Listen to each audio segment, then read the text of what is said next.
Something that Brian said on in this video, I didn't finish the video, but something he said in the very beginning of the video got me to thinking about something that I had been thinking about with Harry and Meghan's trip to Colombia, because when they went to Colombia, that first night, I went to People magazine, which is sort of my go-to venue for legit news about Harry and Meghan. So once they were in Colombia and I settled down to make a video that night, I went directly to People magazine. And I expected to see at the very top of the page, the latest updates on Harry and Meghan, and I saw absolutely nothing. I was like, oh, maybe they're not there yet or something. And I kept scrolling down. And then all the way down in the center of the page, I think I saw like some small nondescript little, half-assed article. And I thought, oh, that's strange. But then Brian said something about that in this particular video where he says that there was an article that had appeared in People magazine a few weeks before Harry and Meghan went to Colombia. And in the article, this woman, Jennie, who writes for one of these British tabloids, insinuated that Meghan is trying to get Harry to drop these lawsuits against these people, move on with his life. And, Meghan feels that Harry's basically, to paraphrase it all, wasting his life by pursuing these lawsuits, even though she understands why he does it. She just wants him to be unburdened and move on and da-da-da-da-da-da. And I thought to myself, so Brian raised the question of whether People magazine had been trying to put a wedge between Harry and Meghan by writing this article, and he insinuated that they perhaps made the whole thing up, that, even though Meghan and Harry had trusted them, they had made the whole thing up. And then he insinuated that that's why People magazine also was not invited to cover the Sussexes in Colombia. They only invited Harper's Bazaar, which is a digital print and not even, it's not like a major media, So it was very bizarre and unusual that none of the British press was invited, but so too was People magazine. They too were cut out, which did strike me, as I said, because typically I felt like People magazine was very fair to the Sussexes, and it was the first place I went to look for updates on their Colombia trip.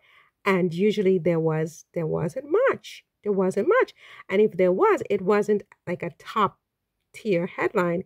It was more kind of, it's all the way at the bottom in smaller print.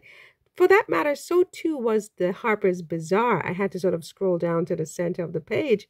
They didn't sort of have it like it as the blaring headline, which was interesting as well. However, one thing that I don't think Brian mentioned, at least not up to the point I listened, I'm only up to, the first few minutes of the video so far, is that just before the Sussex, wait a minute, Brian, hang on a second. Just before the Sussexes went to Colombia, don't forget, they lost a key member of their staff. And the reason they gave was the fact that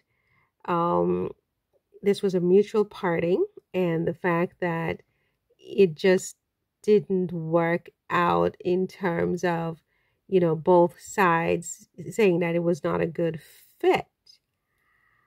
And that kind of rang a bell in my head, this video by Brian over here, Brian, Sussex Squad TV, because I thought, wait a second, do we know that People magazine made this up? Do we know that Jennie made this up?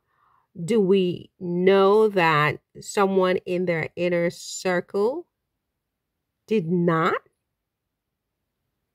disclose something to the top two people or to Jennie Bond, in the sense that I'm not saying that this person did or this person did not. I'm asking whether we know the facts on this, because the timing of the employee, I don't even remember the name of the employee or what the position was. I mean, fill in the blanks, you guys.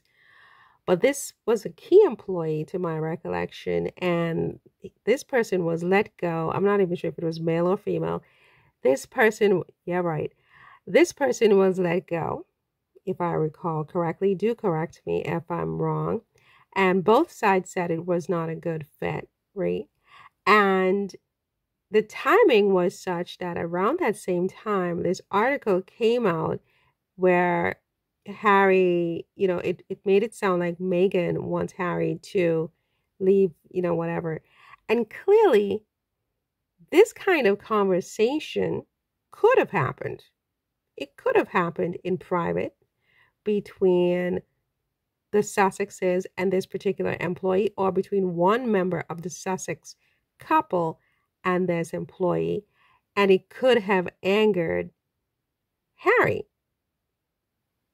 that the conversation went further than, their living room or their office or whatever, right? And then Harry could have felt like, you know what, I can't really trust this person, because maybe it wasn't so much that the person disclosed this discussion. It was just that Harry and Meghan probably felt in the end that if we can't trust this person to keep this particular, it's not a secret, but to keep this confidential, then in the future, can we trust this person with other confidential matters? Because it was very, very interesting, the timing of letting this person go just before going off to the Colombia trip, right? And yes, I do think Harry sometimes did look very distracted during the Colombia trip, to be honest with you. There were those moments where he was distracted.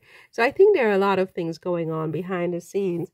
And this story about People magazine did sort of stir up some of my own observations that I didn't really follow through on, because I wondered, how come People was so absent? They seemed like they were getting secondhand information about the Colombia trip, where with the Nigeria trip, for example, I believe, if I recall correctly, they were front and center. It seemed like they were right there. And then with Colombia, they're getting secondhand information like the rest of us, because, this article was run.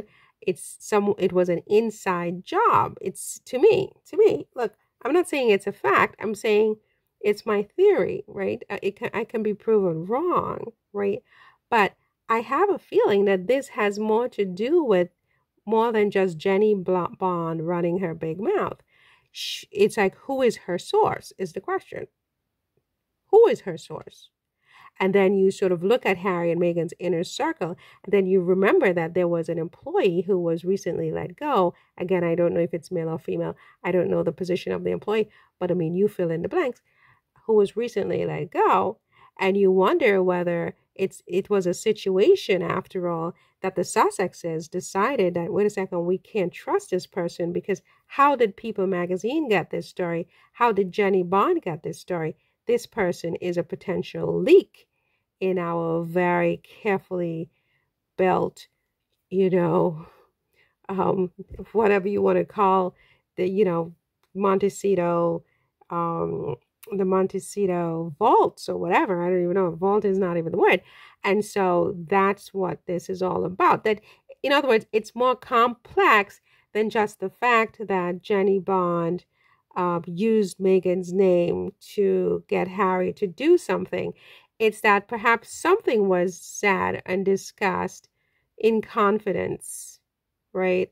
Because, I mean, to be perfectly honest with you, woman to woman kind of thing, it's like, if I'm Meghan at this point, it's been so many years, yeah, at some point I probably would be saying to my husband at some point, like, I wish we didn't have to deal with these idiots in our lives anymore and just live our lives and be at peace. You know, I'm that girl. Like, I mean, I get to my maximum point and then I'm just like, I don't care, get away. I just block them out. I just block, you're done, out, right? I need my peace. You know what I mean? So I get to that point. I'm not a warrior in that sense, whereas maybe someone else may have more adrenaline to fight longer than I want to fight. I don't want to fight forever. You know what I mean? I want to be just at peace and happy. And so something could have been said to that effect. Not that she wants Harry to just give up, but that she just wishes that they weren't even in a situation where they even had to have this nonsense and headache in their lives, eating up so much bandwidth and energy that can be used to something so much more enjoyable. But it was setting confidence, and I suspect it was repeated to Jennie Bond and to People Magazine. And so now they don't trust any of them because the bottom line is they really can't trust anybody if you want to know the truth. It's a theory. I'm not saying it's fact. But anyway, I'm going to finish listening to what Brian has to say. See you in the next one. Take care. Bye.